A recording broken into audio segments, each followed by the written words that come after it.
Assalamualaikum warahmatullahi wabarakatuh.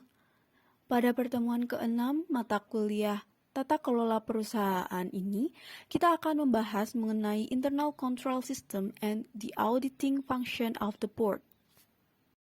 Sebelum memaparkan materi, perkenankanlah kelompok kami untuk memperkenalkan diri terlebih dahulu.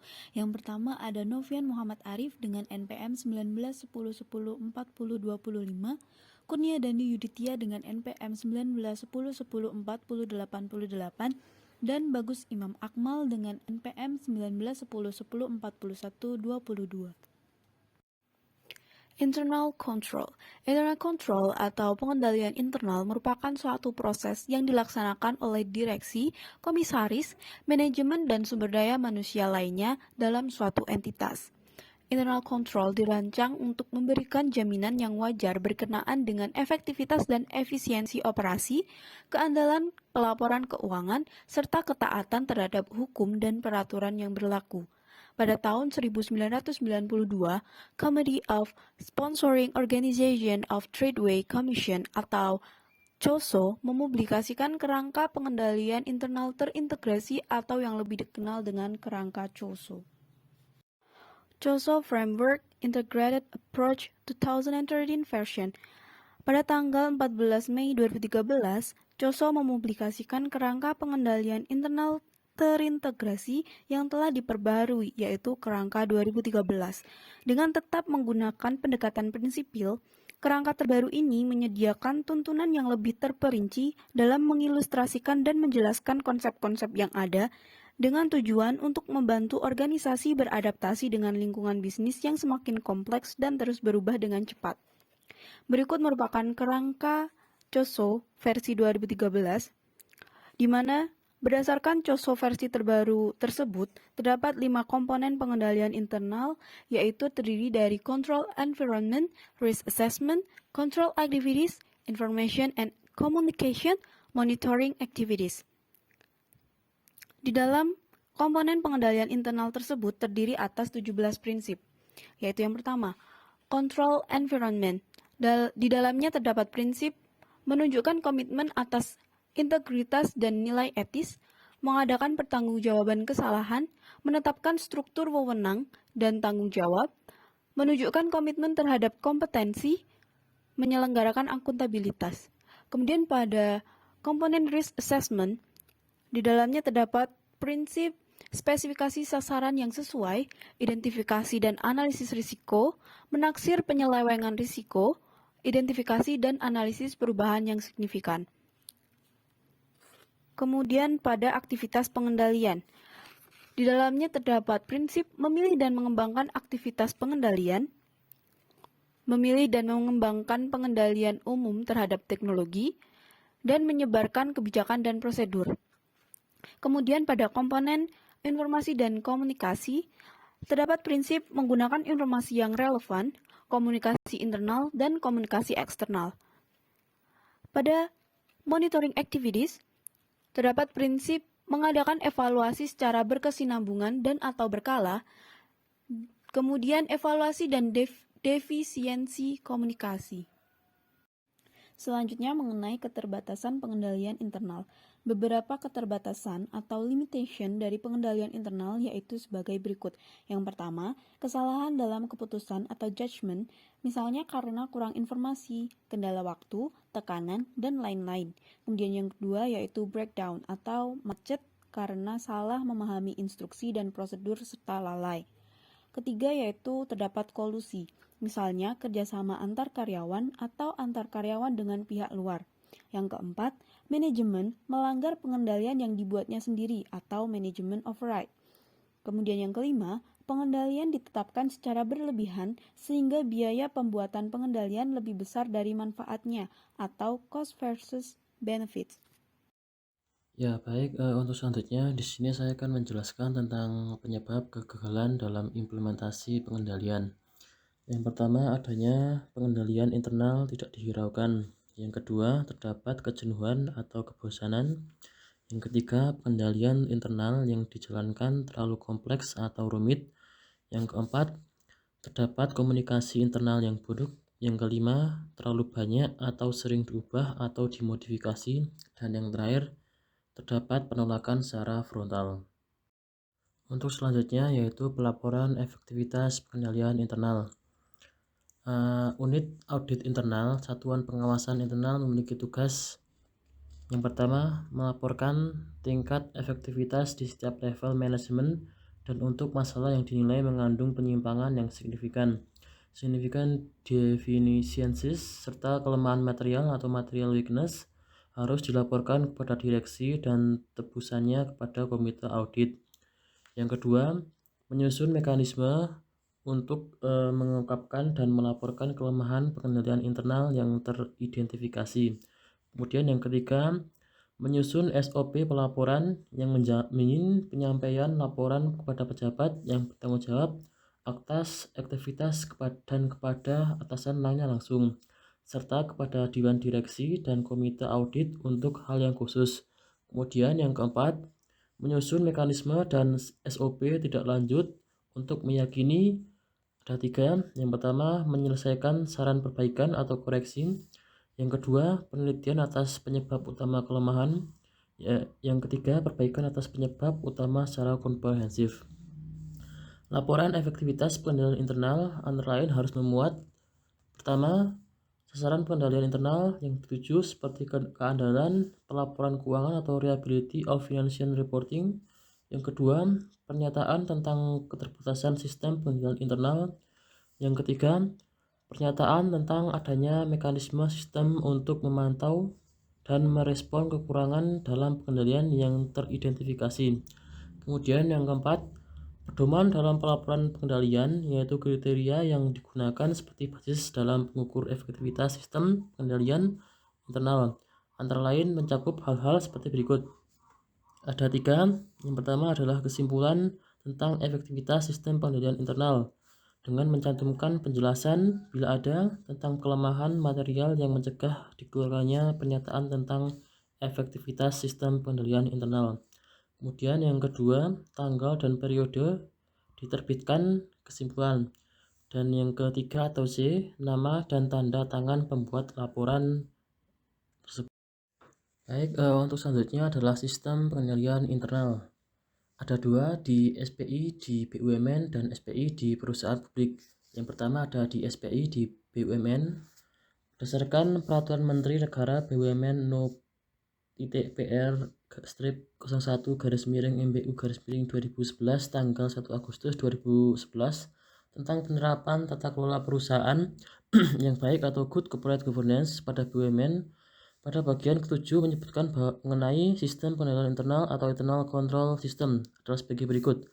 Pertama ada pasal 26 ayat 1 menyatakan bahwa direksi harus menetapkan suatu sistem pengendalian internal yang efektif untuk mengamankan investasi dan aset perusahaan. Kemudian yang kedua ada pasal 26 ayat 2 menyatakan bahwa sistem pengendalian internal mencakup hal-hal seperti berikut.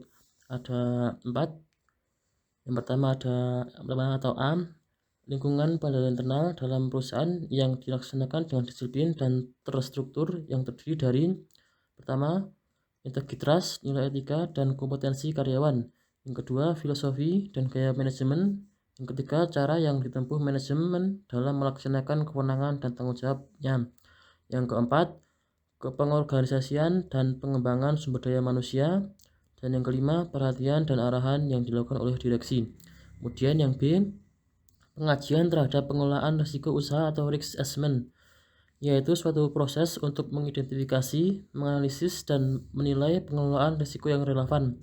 Kemudian yang C, aktivitas pengendalian, yaitu tindakan-tindakan yang dilakukan dalam suatu proses pengendalian terhadap kegiatan perusahaan pada setiap tingkat dan unit dalam struktur organisasi BUMN. Antara lain mengenai kewenangan, otorisasi, verifikasi, rekonsiliasi, penilaian atas prestasi kerja, pembagian tugas, dan keamanan terhadap aset perusahaan. Kemudian yang D, sistem informasi dan komunikasi, yaitu suatu proses pengajian laporan mengenai kegiatan operasional, finansial, serta ketaatan dan kepatuhan terhadap ketentuan peraturan perundang-undangan oleh BUMN. Kemudian yang E, monitoring, yaitu proses penilaian terhadap kualitas sistem pengendalian intern, termasuk fungsi internal audit pada setiap tingkat dan unit dalam struktur organisasi BUMN, sehingga dapat dilaksanakan secara optimal. Kemudian yang ketiga ada pasal 27, menyatakan bahwa direksi menyusun ketentuan yang mengatur mekanisme pelaporan atas dugaan penyimpangan pada BUMN yang bersangkutan. Kemudian SPI di perusahaan publik. Praktik bisnis yang terbaik di dunia internasional mengharuskan perusahaan go publik atau terdaftar di pasar modal untuk menetapkan kerangka sistem pengendalian internal dan pengevaluasi serta melaporkan pengendalian internal secara tersendiri. Hal tersebut bertujuan untuk meningkatkan efektivitas pengendalian internal dan transparansi serta akuntabilitas perusahaan kepada publik. Untuk selanjutnya yaitu auditor internal satuan pengawasan internal. Auditor internal menurut The Institution of Internal Auditor 2001 didefinisikan sebagai suatu aktivitas independen dalam menetapkan tujuan dan merancang aktivitas konsultasi yang bernilai tambah dan meningkatkan operasi perusahaan. Ada beberapa peran auditor internal. Yang pertama adalah peran anjing penjaga atau watchdog, yang ada 3, yaitu meliputi aktivitas inspeksi, observasi, perhitungan, cek, dan cek ulang. Yang kedua, auditor yang dilakukan adalah audit kepatuhan. Yang ketiga adalah biasanya menghasilkan saran atau rekomendasi yang mempunyai dampak jangka pendek. Kemudian peran yang kedua adalah peran auditor internal sebagai konsultan. Ada 2 di sini. Yang pertama diharapkan dapat memberikan manfaat berupa nasihat dalam pengelolaan sumber daya organisasi guna membantu tugas para manajer operasional. Dan yang kedua, audit yang dilakukan adalah audit operasi atau audit kinerja. Kemudian yang peran ketiga adalah peran auditor internal sebagai katalisator. Ada tiga. Yang pertama adalah berkaitan dengan penjamin mutu. Yang kedua, dalam perannya sebagai katalisator, auditor internal bertindak sebagai fasilitator dan agen perubahan. Dan yang ketiga, dampak dari peran katalisator bersifat jangka pendek. Baik, untuk selanjutnya akan dijelaskan oleh rekan saya. Terima kasih. Oke, baik, selanjutnya ada audit berbasis resiko. Penentuan resiko menyoroti peran auditor internal dalam mengidentifikasi dan menganalisis resiko-resiko bisnis yang dihadapi oleh perusahaan. Oleh karena itu, diperlukan sikap proaktif dan auditor internal untuk mengenali resiko-resiko yang dihadapi manajemen dalam mencapai tujuan organisasinya. Penentuan risiko memiliki 3 konsep penting, yaitu pertama, ada tujuan atau goal. Hasil atau outcome yang diharapkan dapat dihasilkan oleh suatu proses atau bisnis. Lalu yang kedua ada risiko atau risk. Kemungkinan suatu kejadian atau tindakan akan menggagalkan atau berpengaruh negatif terhadap kemampuan organisasi dalam mencapai tujuan bisnisnya. Lalu yang ketiga ada pengendalian atau kontrol. Elemen-elemen organisasi yang mendukung manajemen dan karyawan dalam mencapai tujuan organisasi. Agar audit berbasis risiko ini dapat berhasil dengan baik, diperlukan kerjasama atau teamwork antara auditor internal dan manajemen dalam melakukan penilaian mandiri atas pengendalian, yang sering disebut yaitu control self-assessment. Audit internal bernilai tambah. Ruang lingkup dari audit internal bernilai tambah meliputi yang pertama ada audit sistem informasi, yang kedua ada audit kepatuhan, lalu yang ketiga ada audit laporan keuangan dan pengendalian, lalu yang keempat ada audit program dan kinerja. Agar auditor internal dapat berfungsi sebagai auditor yang bernilai tambah, hendaknya dapat melakukan penilaian atas yang pertama ada efektivitas operasional dan mutu. Lalu yang kedua ada risiko bisnis, ketiga ada pengendalian bisnis dan proses, keempat ada efisiensi proses dan bisnis, kelima ada peluang penurunan biaya, keenam ada peluang eliminasi pemborosan, dan yang terakhir ada efektivitas tata kelola perusahaan. Tujuan audit bernilai tambah adalah agar auditor internal dapat memberikan analisis operasional secara objektif dan independen, lalu dapat menguji berbagai fungsi, proses, dan aktivitas suatu organisasi serta rantai nilai eksternal. Lalu yang ketiga ada membantu organisasi dalam merancang strategi bisnis yang objektif.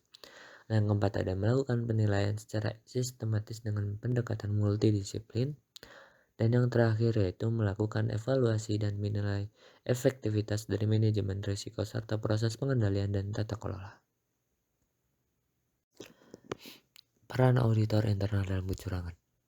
Auditor internal berfungsi membantu manajemen dalam pencegahan, pendeteksian, dan penginvestigasian kecurangan yang terjadi di suatu perusahaan.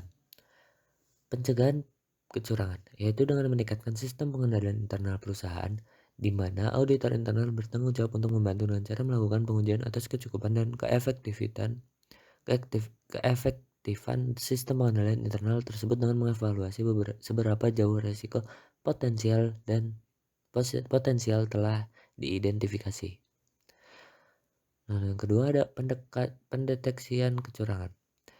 Auditor internal perlu memiliki keahlian dan pengetahuan yang memadai sehingga dapat mengetahui secara mendalam mengapa seseorang melakukan kecurangan, termasuk penyebab kecurangan, jenis-jenis kecurangan, karakteristik kecurangan, dan modus operasi kecurangan yang sering terjadi.